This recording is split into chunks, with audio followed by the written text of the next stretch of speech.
Welcome back to the channel. Today I'm going to be discussing Burmese Days by George Orwell. And this is a novel about the end of the British Raj, which is something I've been studying lately and something I'm quite interested in. Orwell was unhappy with the administration of the Raj. He had served there as a policeman. And he was unhappy for many reasons, one of which was a lot of the way that the Raj was administered was unjust.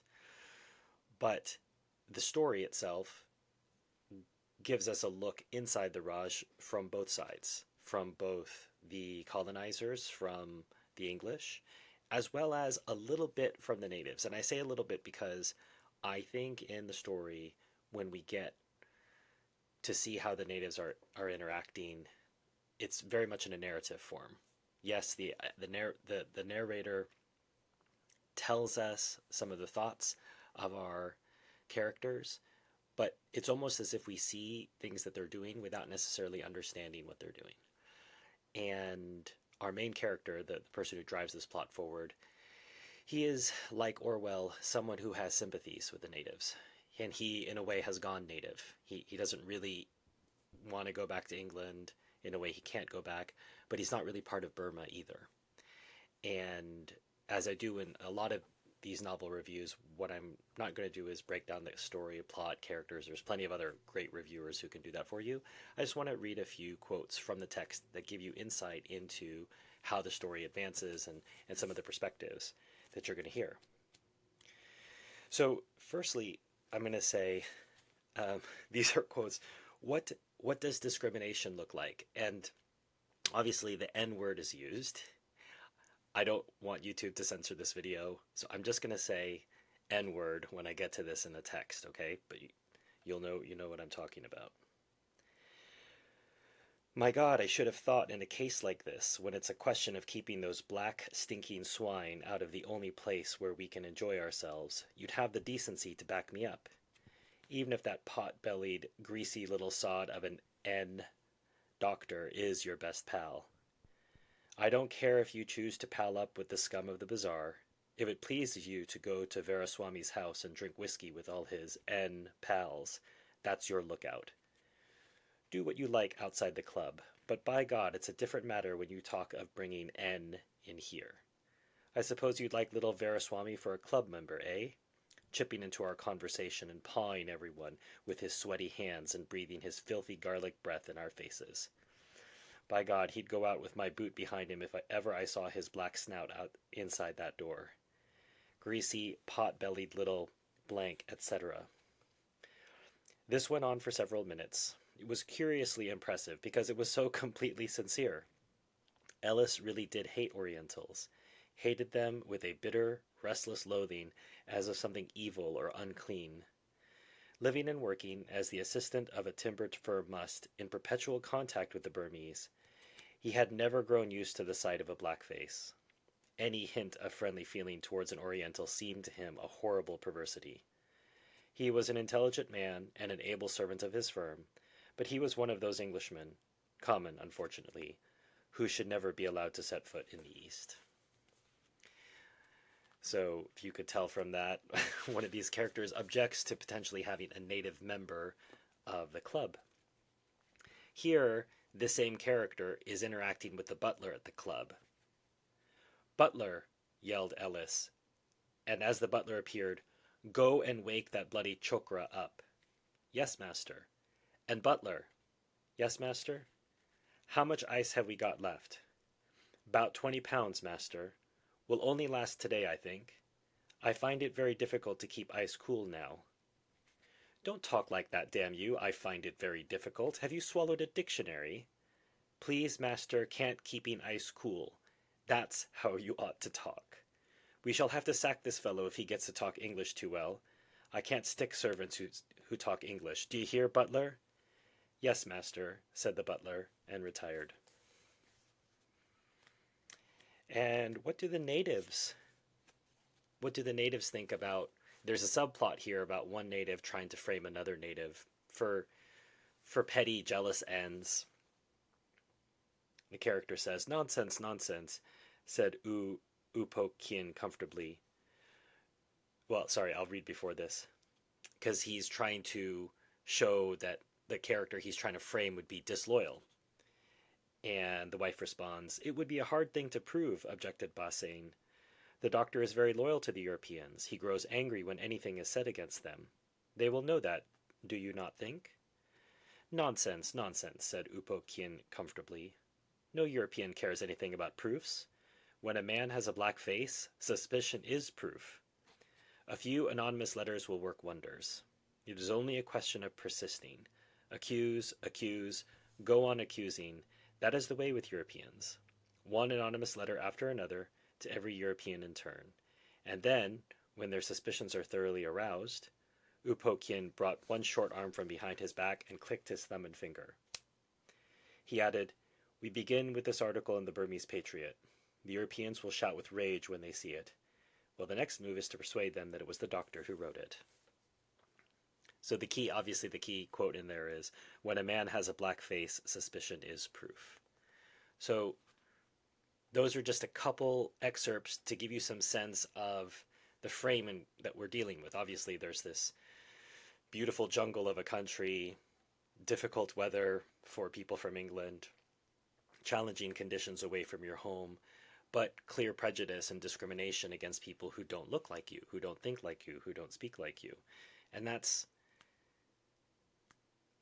wrong. There's no other way to put it. But I understand that it may not occur to everybody originally why it's wrong. They have to.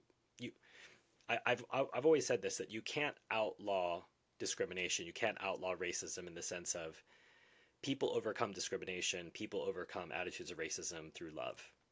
And by love, I mean caring about other people who are others, the others from that race. And so you can't pass a law, quote unquote, against discrimination, against racism, and think that's going to change things. You don't you don't outlaw bad attitudes. You have to change them from within with love. And that means being able to engage with people, being able to talk with them, ask them why they feel that way, and just try to challenge them gently like a human being. They may not receive it well, but if you're civil to them, then that's all you're responsible for. You can't control the outcomes. You've heard me say this on other videos before. I'm not interested in outcomes. I'm interested in what I'm responsible for. And if I can engage with someone in a civil manner when they say something repulsive, then I've done my part to try to engage. If I match their incivility, then I'm never going to get anywhere. And if it's about you being right, you're going to lose arguments. It should never be about you being right. It should be about you trying to understand where they're coming from. Because if you don't understand where they're coming from, how are you possibly going to craft your argument to meet them? Um, what did the Raj sound like? So later on, while they're still having drinks, they're discussing how things used to be. Remember, these are the late days of the Raj. There was some desultory scandal about Flory, but not much, because Mr. McGregor did not like scandal. The Europeans stayed in the club long enough for one more round of drinks. Mr. McGregor told his anecdote about Prome, which could be produced in almost any context, and then the conversation veered back to the old, never-palling subject, the insolence of the natives, the supineness of the government, the dear dead days when the British Raj was the British Raj, and please give the bearer 15 lashes. This topic was never let alone for long, partly because of Ellis's obsession. Besides, you could forgive the Europeans a great deal of their bitterness.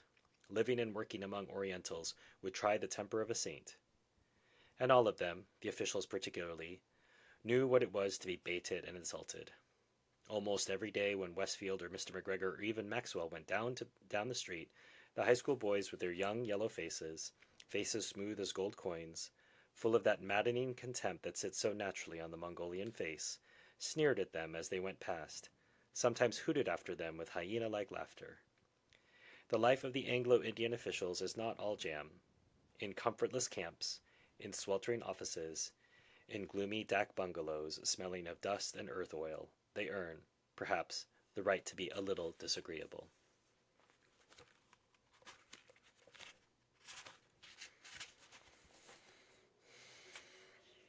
This is the words of Flory. He's our main character, whose doctor friend is going to be framed by that character we heard about, or that character is at least going to try to attempt to frame the Doctor. And so Flory's reflecting, should I get involved? It was safer to keep out of this business altogether. It is so important, perhaps the most important of all the 10 precepts of the Puka Sab, not to entangle oneself in native quarrels. With Indians there must be no loyalty, no real friendship. Affection, even love, yes. Englishmen do often love Indians. Native officers, forest rangers, hunters, clerks, servants. Sepoys will weep like children when their colonel retires. Even intimacy is allowable at the right moments. But alliance, partnership, never. Even to know the rights and wrongs of a native quarrel is a loss of prestige. So here he is standing between these two worlds, and he tends to err on the side of not getting involved. And he talks about a lot of the conversations with the Doctor are him reflecting on the shortcomings of the British in the Raj and worldwide, and strangely enough, and typically, the Doctor, who very much admires European culture, and there's much about European culture to admire, tries to defend some what's not defensible. Of course I don't deny, Flory said, that we modernized this country in certain ways. We can't help doing so. In fact, before we've finished, we'll have wrecked the whole Burmese national culture. But we're not civilizing them, we're only rubbing our dirt onto them. Where is it going to lead, this uprush of modern progress, as you call it? Just to our own dear old swinery of gramophones and billycock hats? Sometimes I think that in 200 years all of this, he waved a foot towards the horizon, all this will be gone. Forests, villages, monasteries, pagodas, all vanished, and instead pink villas, 50 yards apart, all over those hills as far as you can see, villa after villa, with all the gramophones playing the same tune, and all the forests shaved flat, chewed into wood pulp for the news of the world, or sawn up into gramophone cases. But the trees avenge themselves, as the old chap says in The Wild Duck. You've read Ibsen, of course. Ah, no, Mr. Flory, alas! That mighty mastermind your inspired Bernard Shaw has called him. It is a pleasure to come. But, my friend, what you do not see is that your civilization, at its very worst, is for us an advance. Gramophones, billycock hats, the news of the world, all is better than the horrible sloth of the Oriental. I see the British, even the least inspired of them, as the Doctor searched for a phrase and found one that probably came from Stevenson, as torchbearers upon the path of progress. I don't. I see them as a kind of up-to-date, hygienic, self-satisfied louse, creeping round the world building prisons. They build a prison and call it progress, he added rather regretfully, for the Doctor would not recognize the allusion. It's a real pleasure to read Orwell. He's one of my favorite authors in English literature. And there's at least one of his books back there, 1984, on my key books shelf. And Animal Farm is back there as well. It's a fantastic text. And both of those, I would say, are favorites of mine among Orwell's work. Is this a favorite? No. It's a book that I enjoyed. It's a book that gave insight into the Raj. It's a counterpoint to E.M. Forster's A Passage to India, if you've read that text. And what's wonderful about fiction that focuses on a particular historic period is it gives you a lot more background color and flavor to understand the cold hard facts you might be reading in history. And that's what I think is so valuable about this. So if you're interested in the Raj, if you're interested in the history of British colonialism, if you're interested in reading good literature by a very capable writer, these are all reasons I would recommend this text. If you enjoyed this review, hit like, hit subscribe, share this with someone who you think might be interested, or someone who you know is already a fan of Orwell. They probably haven't heard about this, so give them a link to this review. If you'd like to support my work, consider sending me a donation. Either you can send a super thanks, but there's also links for PayPal and Buy Me a Coffee. You can send one-time notes that way, or you can support my work on an ongoing basis by joining my Patreon or becoming a YouTube member. And that way you'll get early access to reviews like this, and also be able to talk to me about my process for selecting books or various questions you might have that I don't necessarily get to answer in public. Also, a reminder that a portion of the proceeds from these different channels is going towards, in 2024, the Palestine Children's Relief Fund to get medical care to Palestinian children who would not otherwise be able to receive it. You can learn more about them in the description. You can contribute to them directly or indirectly through contributing to this channel.